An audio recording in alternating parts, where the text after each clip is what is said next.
राधे श्याम, जय श्री कृष्णा। कैसे हो आप सभी लोग? उम्मीद करती हूँ आप सभी अच्छे होंगे, मंगल में होंगे, मस्त होंगे।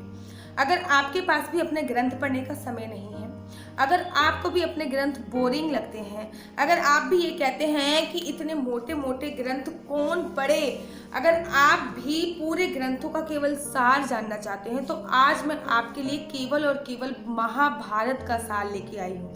देखिए, हर ग्रंथ में अनेकों श्लोक हैं। किसी में 18,000 श्लोक हैं, किसी में 25,000 श्लोक हैं, किसी में 14,000 श्लोक हैं। हर पुराण में अपना अलग अलग श्लोक है, लेकिन महाभारत हमारा एक ऐसा ग्रंथ है जिसमें 1,00,000 श्लोक है।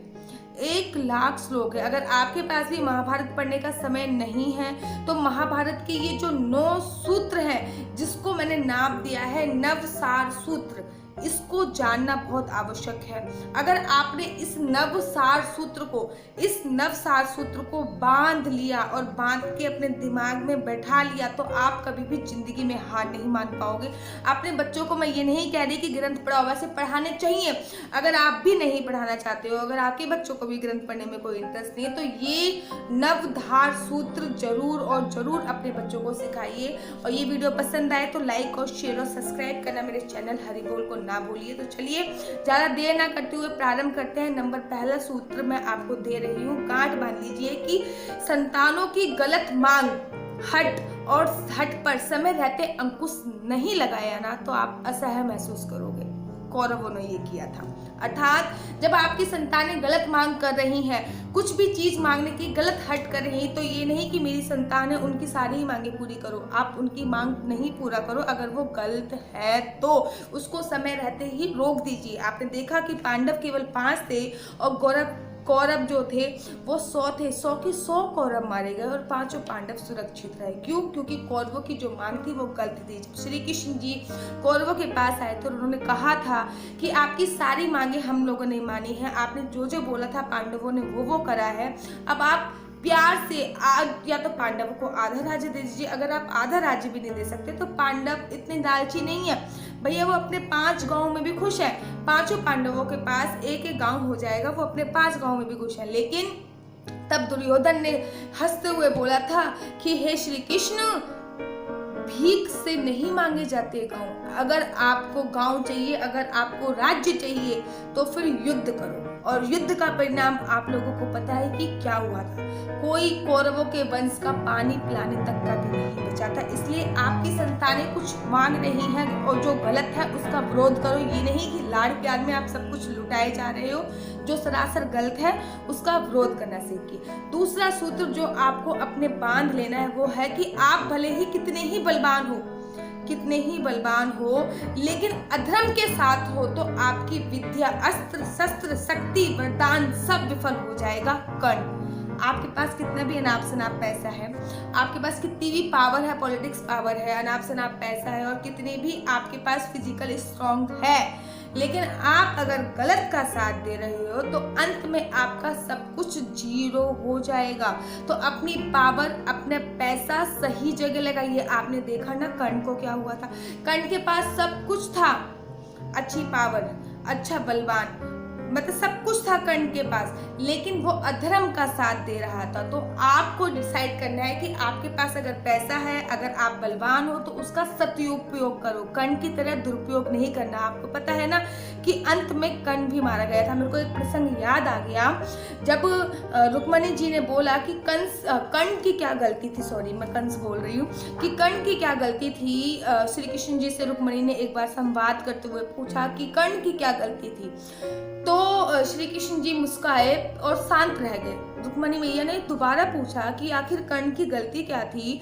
तो श्री कृष्ण जी ने बोला कर्ण की गलती ये थी कि जब अभिमन्यु युद्ध के स्थल पर गिर गया था और वो पानी के लिए तड़प रहा था और कर्ण के पास पानी था, कर्ण ने केवल पानी इसीलिए नहीं पिलाया कि कहीं उसका जो दोस्त है वो गुस्सा ना हो जाए दुर्योधन, इसलिए कर्ण ने अभिमन्यु को पानी नहीं पिलाया। और भाग्य देखिए, अंत में कर्ण कर्ण का जो रथ था वो पानी के दलदल में ही फंस गया और वो उसकी मृत्यु का कारण बना। तो आपके पास अगर बल है तो उसका सही उपयोग करो। किसी भी चीज़ का बल, मैं ये नहीं कह रही कि फिजिकली, किसी भी चीज़ का अगर आपके पास बल है तो भी सही उपयोग करो। ये आपको दूसरी सीख महाभारत दे जाती है। तीसरी सीख जो महाभारत की मैं आपको कह रही हूँ, 9 है, 9 में से जो तीसरी सीख है वो है कि संतानों को इतना महत्वाकांक्षी मत बनाओ दो की विद्या का वो दुरुपयोग करने लग जाए और स्वयं का भी नाश कर दे और अपने परिवार का भी सर्वनाश कर दे। अश्वत्थामा को इतना ज़्यादा महत्वाकांक्षी बना दिया था, इकलौता पुत्र था। तो अश्वत्थामा को गुरु द्रोणाचार्य ने इतना महत्वाकांक्षी बना दिया था, इतना महत्वाकांक्षी बना दिया था कि उसको राज्य का लालच हो गया था।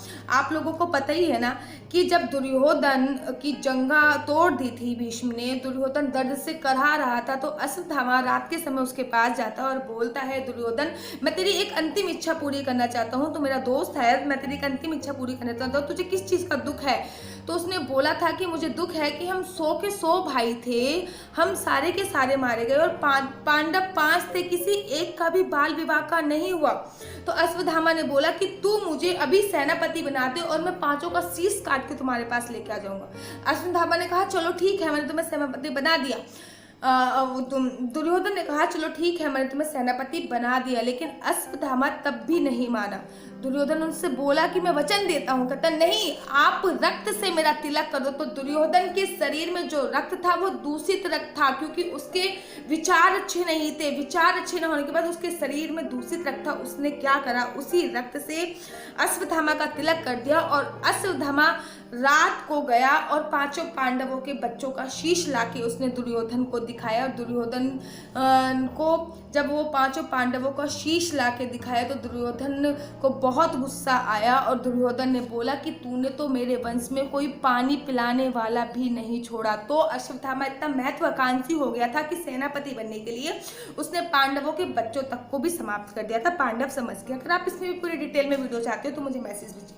तो अश्वत्थामा हमें सिखाते हैं, तीसरा हमारे साथ सिखाता है कि बच्चों को कभी भी इतना महत्वाकांक्षी मत बनाओ। ठीक है, आप बच्चों को बनाओ कि आपको ये चाहिए, वो करना है, वो करना है, इतना महत्वाकांक्षी मत बनाओ कि वो गलत रास्ते पे चले जाए। अपनी विद्या का दुरुपयोग करें, आपका भी नाम डुबोएं और साथ ही साथ अपना तो डुबोएंगे ही डुबोएंगे। नेक्स्ट आपको कि कभी किसी को ऐसा वचन मत दो कि आपको अधर्मियों के आगे समर्पण करना पड़े। भीष्म पितामह, आप लोगों को पता ही है कि भीष्म पितामह ने अपने पूरे जीवन काल में कोई भी गलत काम नहीं किया था, लेकिन अपने पूरे जीवन काल में उन्होंने एक ही गलत काम किया था, वो कि जब द्रौपदी का चीर हरण हो रहा था वो तो चुपचाप बैठ के देख रहे थे, उन्होंने बिल्कुल भी आवाज नहीं उठाई। तो किसी को भी ऐसा वचन मत दो कि अगर अधर्म हो रहा है तो आप आवाज ना उठा सके। अगर अधर्म हो रहा है, मैं हमेशा बोलती हूँ कि जब देश के प्रति कोई गलत बोलता है तो आप भी बोलिए। किसी को ऐसा वचन मत दीजिए कि अधर्म के खिलाफ आवाज ना उठा पाए। संपत्ति, शक्ति, सत्ता का दुरुपयोग और दुराचारियों का साथ अंत में सर्वनाश कर देता है दुर्योधन। आपको पता है कि दुर्योधन के पास संपत्ति भी थी, शक्ति भी थी, सत्ता भी थी, लेकिन उसने उसका दुरुपयोग करा और अंत क्या हुआ था आपको भी पता है कि अंत में जब 5 पांडवों का अश्वत्थामा शीश 5 पांडवों के बच्चों का अश्वत्थामा शीश लेके आया, तब वो दुख भी हुआ और खुश भी हुआ और उसको ये श्राप था कि जब तेरे पास खुशी और दुख दोनों आएगी तब तेरी मृत्यु होगी और तब उसका देहांत हो गया। आपको पता ही है इस बात का। अंधभक्त अर्थात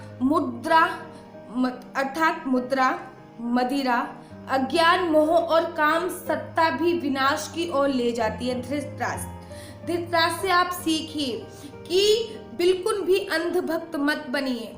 जब आपको कोई एक तो दारू का सेवन नहीं करना है, इसमें भी ये बताया गया, और अध्ययन मत बनना, किसी भी चीज़ का मोह ज़्यादा अच्छा नहीं होना चाहिए। किसी भी बात पे आंखें बंद करके आपको यकीन नहीं करना है, ये भी आपको महाभारत सिखाती है। व्यक्ति के पास विद्या विवेक से बंधी हो तो विजय अवश्य मिलती है। अगर आपके पास विद्या है और वो विवेक से बंधी हुई, मतलब अर्जुन के पास विद्या थी लेकिन विवेक से बंधी हुई थी, श्री कृष्ण के विवेक से बंधी हुई थी, तो उनको सक्सेस जरूर मिली।